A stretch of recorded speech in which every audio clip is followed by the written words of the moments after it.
مصطفى مصطفى مدعون للصفا. الحمد لله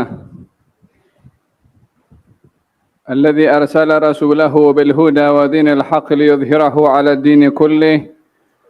اللهم صل وسلم على سيدنا محمد طب القلوب ودوائها وعافية الأبدان وشفائها ونور الأبصار وضيائها وقوت الأرواح وغذائها وعلى آله وصحبه وسلم تسليما كثيرا. أما بعد، kita diberikan taufik dan hidayah oleh Allah Subhanahu wa taala untuk berada dalam satu acara mengingati Allah Subhanahu wa taala. Di dalam mengingati Allah Subhanahu wa taala menjadi bekalan kepada kita di dunia yang singkat ini untuk kita bawa ke alam barzakh. Setiap amalan yang dilakukan di atas muka bumi akan memberi kesan dan impak kepada orang yang beramal. Imma baik kalau amalnya baik, dan imma ianya buruk bila amalnya buruk. Dan di dalam dunia ini manusia umpama orang yang menanam, yang menunggu untuk memetik buah dan menuai ketika ia bermula masuk di alam barzakhnya. Oleh sebab yang demikian, baginda Rasulullah sallallahu alaihi wa ala alihi wa sahbihi wasallam bersabda, "Al-kayyis man dana nafsahu wa amila lima ba'dal maut. Wal-ajiz man adba'a nafsahu hawaha wa tamanna minallahil amani." Orang yang cerdik, yang berakal adalah orang yang menghitung, yang bermuhasabah untuk dia beramal di dunia agar supaya dia petik buahnya setelah kematian. Adapun orang yang lemah adalah orang yang mengikut hawa nafsunya, mengikut ambisinya, memenuhi segala keinginannya tanpa mematuhi nilai-nilai agama, tamak akan keduniaan, wa tamanna minallahil amani. Namun demikian dia menginginkan kebaikan dan pahala dari Allah dengan mengikut hawa nafsunya. Bagaimana orang akan menuai kalau dia tidak menanam?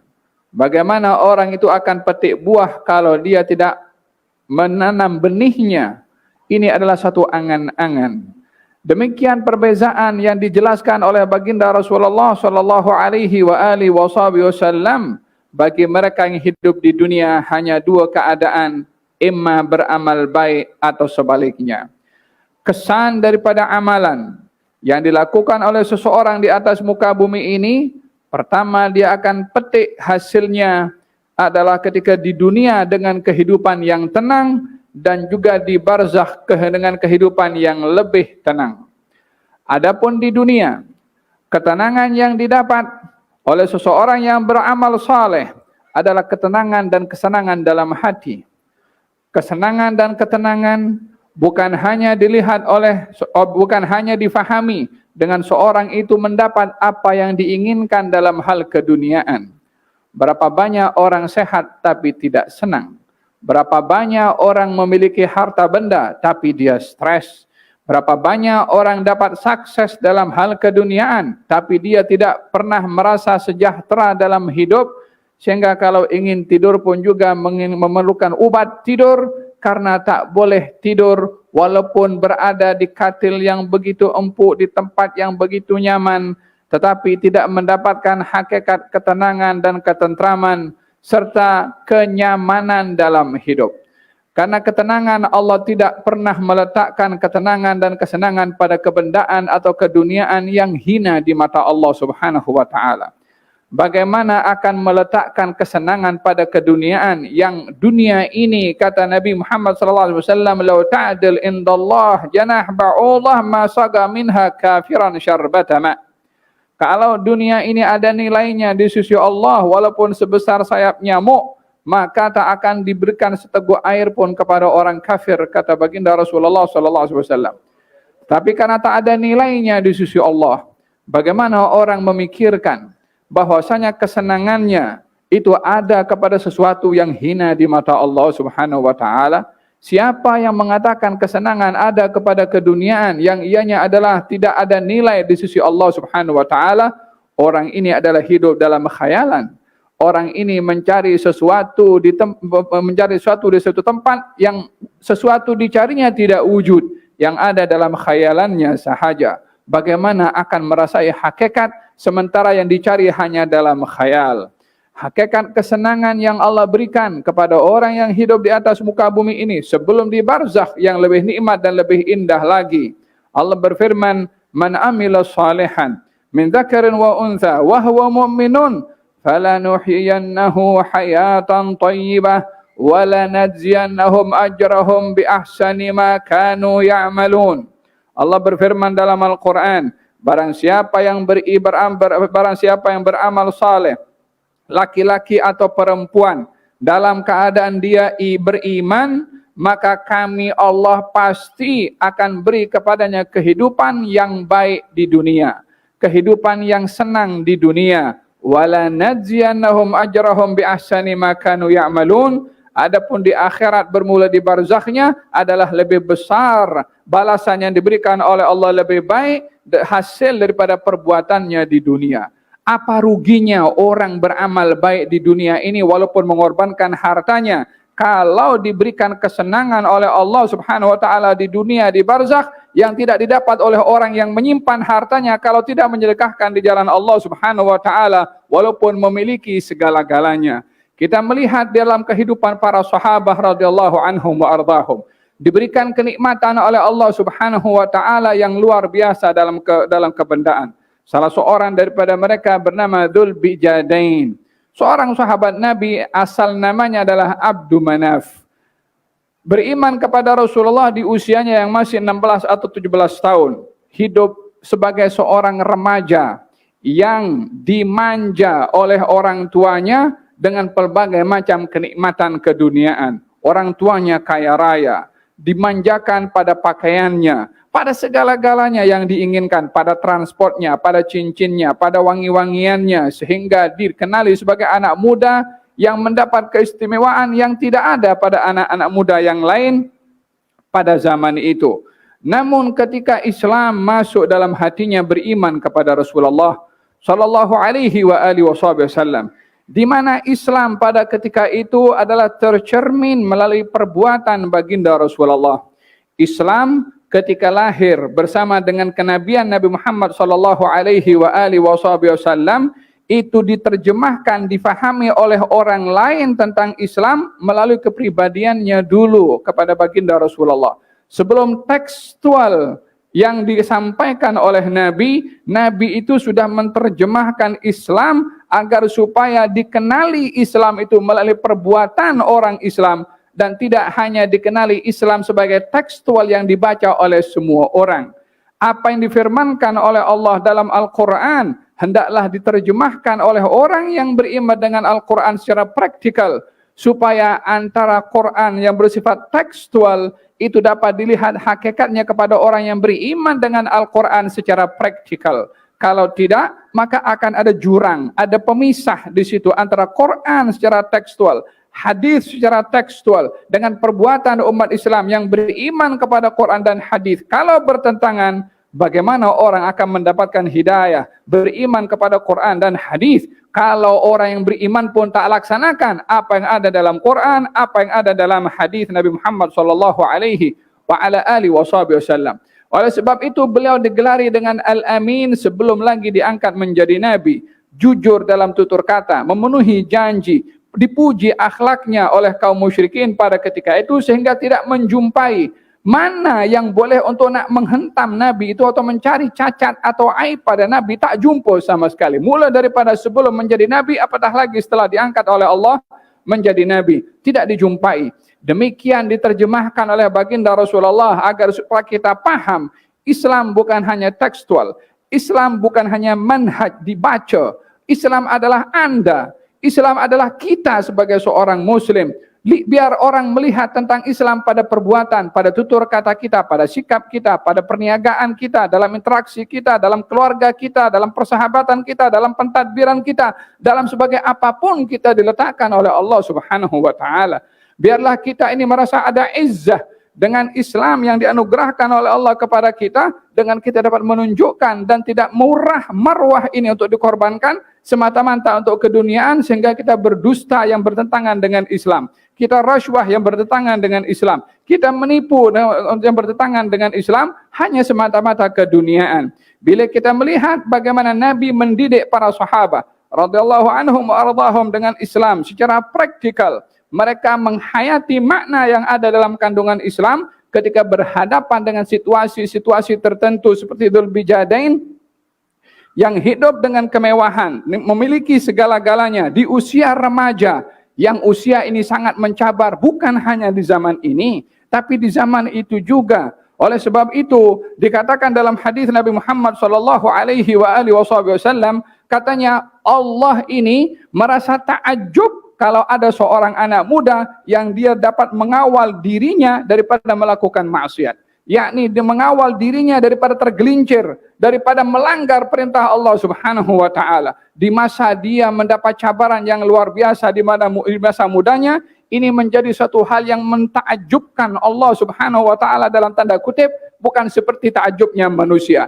Artinya Allah itu menghargai dengan penuh kepada anak muda yang mahu mengawal, menjaga dirinya daripada tergelincir kepada hal-hal yang bermaksiat. Dzul Bijadain memiliki pakaian yang luar biasa, tapi ketika memeluk agama Islam, maka ibunya marah, keluarganya marah, pakciknya marah yang memanjakan kepadanya, maka diambil semua hartanya. Apa yang dimiliki dirampas semua oleh ahli keluarga Dzul Bijadain, sehingga ada kain seperti goni yang untuk menyimpan barangan gandum dan seumpamanya. Hanya kain itu yang dijumpai oleh Dzul Bijadain, dibuka, dibelah menjadi dua, diikat dalam dengan tubuh badannya untuk menutup auratnya dan juga menutup bahunya. Berjumpa dengan baginda Rasulullah sallallahu alaihi wasallam, dikisahkan kepada baginda Rasulullah, katanya anta Dzul Bijadain, kamu adalah Dzul Bijadain. Bijadain maksudnya bijad, itu kain macam goni tadi itu. Karena dibelah dua, karena satu dipakai di bawah, satu dipakai di atas. Berarti ada dua bijadain, maksudnya dua helai daripada pakaian yang dipakai oleh Dzul Bijadain, diubah namanya oleh Nabi sallallahu alaihi wasallam dengan nama Abdullah. Falhasil, satu peristiwa ketika baginda Rasulullah sallallahu alaihi wasallam hadir dalam peperangan, maka baginda Rasulullah selesai daripada perang bertanya kepada sahabat, coba cari jenazah-jenazah kaum muslimin untuk dikebumikan. Maka dijumpai fulan, sampailah Nabi sallallahu alaihi wasallam bertanya, aku tak nampak Dzul Bijadain, mana Dzul Bijadain? Didapati Dzul Bijadain syahid di jalan Allah Subhanahu wa taala. Nabi sendiri yang turun ke liang lahatnya, diterima oleh tangan beliau, dipeluk oleh beliau, diletakkan oleh tangan beliau. Masih muda waktu itu, tapi iman yang dirasa olehnya dengan iman kepada Allah dan juga Rasulnya, mengorbankan segala-galanya untuk mendapati hakikat kesenangan dan kebahagiaan yang hanya diletakkan oleh Allah kepada iman dan juga dengan amal saleh. Salah seorang daripada mereka saat dalam keadaan ramak, dalam keadaan sudah nazak karena ditikam banyak senjata dalam peperangan Uhud. Nah, baginda Rasulullah bertanya, mana si fulan? Dihampiri oleh sahabat. Katanya baginda Rasulullah bertanya tentang engkau. Katanya, sampaikan salam aku kepada Rasulullah dan sampaikan kepadanya jazakallahu khairan. Terima kasih, semoga Allah memberikan balasan kepada engkau wahai Rasulullah. Orang ini terluka. Orang ini sudah tidak bergerak. Orang ini sudah dalam keadaan nazak. Orang ini sudah menunggu untuk dipanggil oleh Allah, mengorbankan yang amat berharga dalam hidupnya, yaitu nyawanya, mengatakan terima kasih kepada Rasulullah, jazakallahu khairan. Tak pikir sakit ke? Tak pikir ketinggalan keluarganya ke? Anak istrinya, mungkin harta bendanya, mungkin kekayaannya, mungkin kebunnya, mungkin apa saja yang dimiliki. Bukankah momen itu orang merasa sedih kan akan berpisah dengan orang yang disayang dengan apa yang dimiliki olehnya di dunia? Tapi dia mengatakan jazakallahu khairan. Terima kasih kepada engkau wahai Rasulullah. Dan berpesan kepada orang yang bertanya itu, sampaikan kepada orang yang ada di belakang aku daripada golongan Ansar, beritahu kepada mereka, jangan sampai mereka tinggalkan Rasulullah selagi mereka masih ada mata boleh berkedip, jangan tinggalkan Rasulullah. Jangan biarkan Rasulullah sendiri tanpa diperjuangkan. Masih berpesan demikian kepada orang di belakangnya. Agaknya apa yang dirasa oleh orang itu sedang nazak waktu itu? Kira-kira apa perasaan dalam hatinya itu sehingga dia mengatakan demikian kepada orang yang bertanya?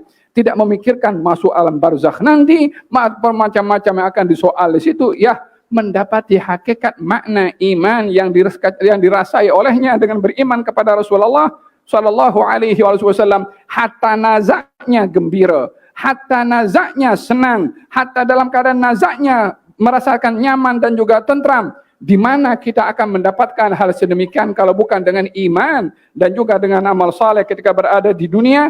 Inilah hakikat kesenangan dan kebahagiaan yang dirasa oleh mereka para sahabat. Sayyidina Bilal ibn Rabah radhiyallahu anhu wa ardah dalam keadaan nazak ketika itu didampingi oleh istrinya. Kata istrinya mengatakan, wa karbah, alangkah beratnya, alangkah susahnya momen yang aku hadapi ini. Kata Bilal mengatakan, jangan kamu mengatakan demikian, tapi hendaklah kamu mengatakan wa tarabah, ghadan alqal ahibbah Muhammadan wa hizbah. Kamu jangan mengatakan alangkah susahnya dan beratnya, tapi katakanlah alangkah senangnya. Wa tarabah, ya salam, dalam bahasa Arab tarab ini kesenangan yang lebih, bukan kesenangan biasa. At-tarab itu kesenangan yang lebih daripada kebiasaan. Wa tarabah, betapa senangnya aku, esok aku akan jumpa dengan para kekasih Muhammad dan juga teman-temannya. Nazaknya dan ketika ingin berpisah daripada dunianya, berpisah dengan istrinya, berpisah dengan semua yang dimiliki daripada keduniaannya. Kalau kesenangan itu hanya ada kepada kenikmatan yang disebutkan tadi, keduniaan dan juga keluarga dan lain-lainnya, untuk apa dia mengatakan alangkah gembiranya aku nak mati ini, nak jumpa dengan kekasih, kalau bukan di sana lebih indah berbandingkan daripada kehidupan di dunia. Itulah definisi yang disebutkan oleh Nabi SAW. Orang yang cerdik adalah orang bermuhasabah dalam hidup untuk dia petik buahnya di barzakh nanti. Ini contoh orang senang baru di dunia. Adapun kesenangan yang ada di alam barzakh, jangan ditanya. Senikmat-nikmatnya manusia di dunia ini, dengan apapun kesenangan yang baik pun, dengan iman dan juga dengan amal soleh, kalau dibandingkan dengan kenikmatan yang ada di alam barzakh, kenikmatan di alam barzakh jauh lebih nikmat berbandingkan kehidupan di dunia. Oleh sebab itu Nabi SAW menceritakan, orang ini kalau meninggal dunia, rohnya diangkat ke langit. Sampai di langit yang pertama disambut oleh malaikat. Alangkah wanginya bau ruh ini yang baru datang. Disambut oleh malaikat di atas sana. Mungkin di dunia dia jual pisang goreng. Mungkin di dunia juga ada gerai. Mungkin di dunia dia jual barangan-barangan biasa. Mungkin di dunia sebagai pegawai pejabat awam. Mungkin di dunia dia hanya sebagai seorang yang menghantarkan makanan atau grab food. Mungkin dia orang biasa. Tapi hidupnya di dunia dengan amal saleh, jujur hatta dengan grab foodnya, jujur ketika menjual makanannya, tidak menipu kepada orang, tunaikan hak Allah Subhanahu wa taala, tunaikan hak keluarganya dan manusia yang lainnya, tidak kacau orang, tidak mengganggu, tidak zalim pada orang, hatta dia jual minyak wangi, hatta dia sebagai grab food contohnya. Maka ukurannya bukan kepada itu, tapi sikapnya kepada Allah Subhanahu wa taala, sehingga orang itu menjadi orang yang diangkat darjatnya oleh Allah, sehingga kata diangkat di langit, malaikat di langit menyambut kedatangannya. Harumnya wangi ini, wangi ruh ini, alangkah wanginya ruh ini. Pergilah kamu kepada Tuhanmu untuk mendapatkan ridha daripadanya. Langit pertama, langit kedua, sampai di tempat yang Allah kehendaki untuk mendapatkan ridha dari Allah Subhanahu wa taala. Mendapatkan ridha dari Allah, diturunkan ke bumi. Maka dia pun menyaksikan apa yang dilakukan kepada tubuh badannya, yang sedang dimandikan, yang sedang dikafankan, yang sedang dibawa dalam jenazah, dalam keranda. Dia mengatakan, qaddimuni, qaddimuni, cepatkan aku. Berbicara kepada siapa orang itu kalau bukan kepada orang yang membawanya? Tapi orang membawa tidak mendengar. Memang dihijab oleh Allah Subhanahu wa taala untuk mendengar, tapi apa yang dikata oleh mereka disebutkan, diceritakan oleh Nabi sallallahu alaihi wasallam agar supaya kita tahu orang yang sudah meninggal dunia ini ada yang gembira, bahkan ingin segera masuk ke alam kuburnya. Manusia nampak 3 kali 6 itu kubur. Tapi yang kata qaddimuni, segerakan aku masuk, kira-kira nampak 3 kali 6 atau yang lainnya. Nampak 3 kali 6 kita takut, sempit macam tu. Tapi yang ingin masuk dalam mengatakan segerakan masuk ke dalam. Kalau bukan melihat kenyamanan dan keindahan yang luar biasa, untuk apa masuk ke dalam? Bukankah Nabi bersabda, "Man ahabba liqa Allah, ahabballahu liqa'ah." Siapa orang yang suka jumpa dengan Allah, Allah suka jumpa dengan dia. Bukankah matlamat hidup ini jumpa dengan Allah Subhanahu wa taala? Bukankah orang kalau bermusafir sekian lama ingin balik ke keluarganya, di dalam perjalanan sudah perasaan betapa gembiranya nak jumpa dengan keluarga, nak jumpa dengan anak, nak jumpa dengan cucu, dengan siap dengan apa saja bayangan kegembiraan yang luar biasa. Apa sebabnya? Nak jumpa dengan keluarganya. Secara emosional ya kita gembira. Bagaimana kalau ingin berjumpa dengan Allah Subhanahu wa taala? Nak dibayangkan bagaimana satu keindahan manusia dengan manusia yang cukup seronok dan gembira kalau jumpa setelah perpisahan sekian lama. Kalau jumpa dengan Allah Subhanahu wa taala, yang tidak dapat dibayangkan perjumpaan dengan Allah Subhanahu wa taala. Dalam Al-Qur'an, walladzina tawaffahumul malaikatu thayyibin. Ada malaikat yang mencabut nyawa orang-orang beriman thayyibin, dalam keadaan baik, keluarnya senyap-senyap atau dengan nyaman, dengan halus, dengan lembut, karena ingin jumpa dengan Allah Subhanahu wa taala. Olehada kata baginda Rasulullah, orang ini setelah dipersembahkan oleh malaikat kepada Allah, turun ke bumi, katanya qaddimuni, segerakan aku. Sebab itu dikatakan dalam fiqh, orang kalau meninggal dunia tidak digalakkan ditunda untuk dikebumikan. Kalau dia orang baik, dia dah tak sabar untuk jasadnya lama-lama berada di atas muka bumi ini. Segerakan masuk, karena proses untuk memetik buah hasil amal itu bermula daripada alam barzakh.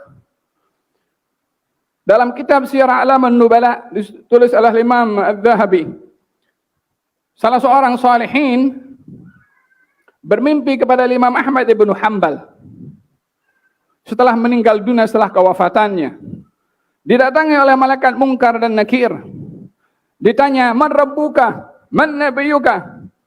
Maka kata Imam Ahmad bin Hanbal, "Kepada aku engkau tanya semua ini? Yang sepanjang hidup memperjuangkan semua ini? Kepada aku engkau tanya?" Kata Munkar dan Nakir mengatakan, "Ini adalah tugas yang aku ditugaskan. Hatta kepada engkau kena tanya juga."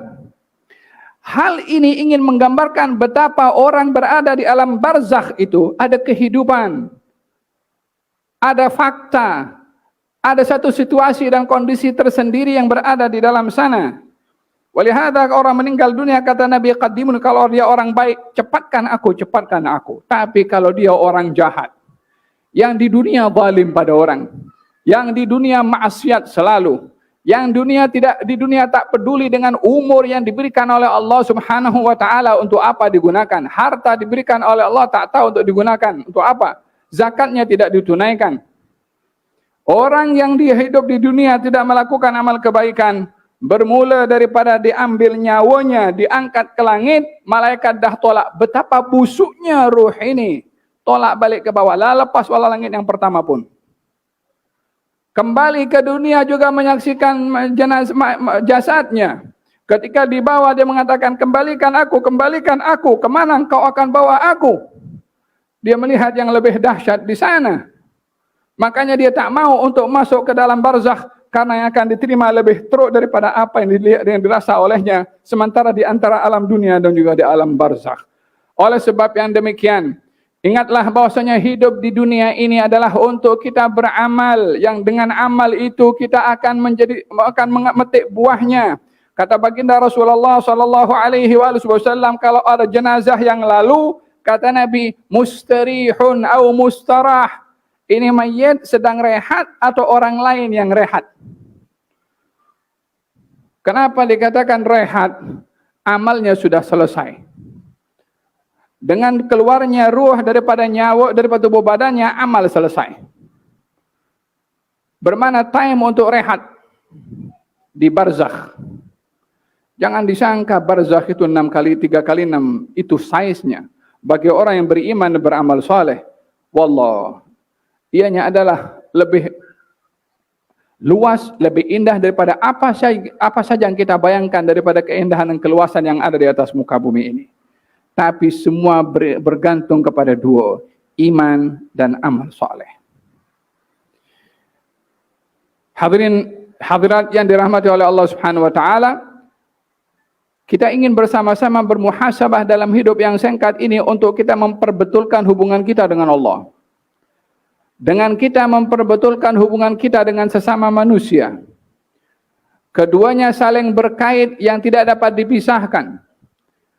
Tidak dapat orang itu mengatakan yang penting saya baik dengan Allah Subhanahu wa taala, tapi curi duit orang, rashwah orang, khianah orang, maki orang, zalim pada orang. Dan tidak dapat juga orang berbuat amal baik kepada manusia tanpa memperbetulkan hubungannya dengan Allah Subhanahu wa taala. Tolong orang, bantu orang, mengangkat kesusahan orang, tapi salat ditinggalkan, zakat tidak ditunaikan, puasa tidak dilakukan, haji diabaikan, tak pernah berzikir mengingati kepada Allah. Dua-dua salah. Yang betul adalah memperbetulkan hubungan kita dengan Allah dengan memperbetulkan hubungan kita dengan manusia. Kata baginda Rasulullah sallallahu alaihi wasallam bersabda, "Ahabbun nas ilallahi anfa'uhum linnas." Orang yang paling dicintai oleh Allah adalah orang yang banyak memberi manfaat kepada orang lain. Ahabbul a'mali ilallahi sururun tudkhiluhu ala qalbi muslimin. Amal yang paling disenangi oleh Allah adalah kamu memasukkan rasa gembira di hati orang Islam. Tatrudu anhu ju'an, kamu angkat lapar daripada orang, beri makan orang. Au takshif anhu kurbatan, atau kamu angkat kesusahan orang. Nampak dengar ada orang susah, kita mampu angkat kesusahannya dengan apapun yang kita boleh angkat kesusahannya. Karena itu sebaik-baik amal sebagaimana disabdakan oleh Nabi sallallahu alaihi wasallam, "Au taqdi anhu dainan," atau kamu bayarkan hutang orang yang tak mampu bayar hutang. Itu amal yang paling disenangi oleh Allah Subhanahu wa taala bila berinteraksi dengan manusia. Bila dapat membantu manusia berada dalam kesusahan. Ianya lebih baik daripada amal ibadah antara kita dengan Allah Subhanahu wa taala, zikir dan ibadah-ibadah sunnah yang lainnya. Karena ibadah yang sunnah kita saja dapat manfaat. Kalau kita tolong orang kita dapat manfaat, orang itu dapat manfaat. Manfaat yang lebih mulia di sisi Allah berbandingkan kepada manfaat yang sedikit. Demikian sabda Nabi Muhammad SAW. Wala an amshi ma'a akhin li fi hajatihi ahabbu ilayya min an a'takifa fi masjidi hadha syahra. Saya keluar dengan saudara saya yang ada hajat dengan saya untuk saya tunaikan. Lebih saya senangi perbuatan itu berbandingkan orang iktikaf di masjid saya ini selama 1 bulan. Di Masjid Nabawi. Siapa orang mampu iktikaf selama 1 bulan? Duduk tak keluar daripada masjid. Dengan kesibukan nak kerja walau. Nabi mengatakan kamu tolong orang, hajatnya orang. Itu lebih baik di sisi Allah dengan kamu iktikaf di masjid Nabi SAW selama 1 bulan. Apa sebabnya? Iktikaf kamu di masjid, kamu dapat manfaat. Kamu tolong orang, 2 yang dapat manfaat. Kamu dapat, orang itu pun juga dapat manfaat. Demikian sabda Nabi Muhammad SAW menggariskan hubungan ibadah itu, hubungan antara dia dengan Allah dan dia dengan manusia. Tidak ada yang terjejas sama sekali. Kita berdoa dalam majlis yang penuh dengan barakah ini, mudah-mudahan Allah Subhanahu wa taala berkati umur kita dengan diisi umur ini dengan amal-amal yang saleh, dan Allah bimbing kita untuk sentiasa melakukan amal-amal yang taat ya Rabbal Alamin. Dan mudah-mudahan Allah lindungi kita daripada tergelincir melakukan maksiat dengan sengaja atau tidak dengan sengaja. Dan mudah-mudahan Allah sentiasa bimbing kita bila tergelincir kepada maksiat untuk segera kita bertaubat kepada Allah dan mohon ampun kepada Allah Subhanahu wa taala ya Arhamar Rahimin. Dan mudah-mudahan Allah Subhanahu wa taala berkati negara kita yang sedang meraihkan hari kemerdekaannya yang ke-66. Mudah-mudahan hari kemerdekaan yang ke-66 ini justru memberikan kesadaran kepada masyarakat untuk menghargai nikmat Allah Subhanahu wa taala.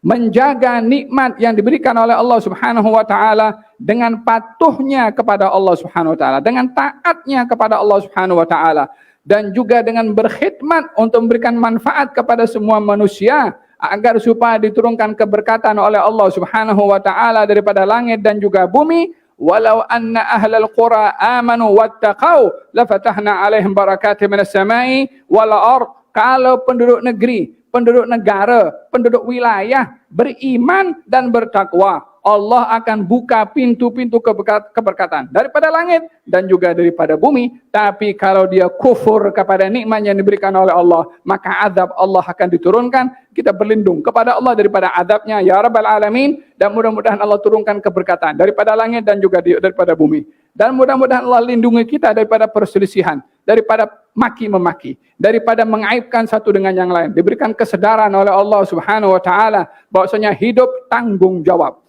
Hidup adalah beramal. Hidup adalah amat berharga.